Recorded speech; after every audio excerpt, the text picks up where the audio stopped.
వస్తువు దొరికిందిరా. దయచేసి మనం బయటికి వెళ్ళి మాట్లాడుకుందాం. ఒక్క నిమిషం. నాకు తెలిసి మీరు బి సెక్షన్ కాదు. మరి ఎందుకు అనవసరంగా మీరు వేరే క్లాస్కి వస్తున్నారు? వెళ్ళి నువ్వు నీ పని చూసుకో. నిన్ను చూసి వాడు భయపడి అన్నిటికీ తల ఊపుతున్నాడు. చక్కకూర బంగారం, ఇన్ని రోజులు నేను నిన్ను పట్టించుకోలేదు. ఇకపై ఎటువంటి సమస్య అయినా సరే నేను నిన్ను చూసుకుంటాను. అక్కర్లేదు. నాకు పిచ్చి లేచే ముందు దాన్ని మోసుకొని ఉంటావా? అలాగే నేను చెప్తాను. నా ముందే బెదిరిస్తావా? నీ నోటికి కాసేపు తాళం వేస్తావా? నేనెందుకు మాట్లాడకుండా ఉండాలి? నువ్వు పోవే. చాలిగా ఆపండి. వీళ్ళందరూ వీడి వెంట కొడుతున్నారు. మంచి టైం. నాకు ఉంది చిట్టెలుక.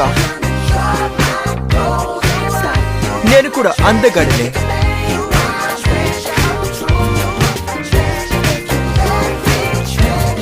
నన్ను ట్రై చేస్తారా? అంతే దోర్లుకుంటూ కింద పడు.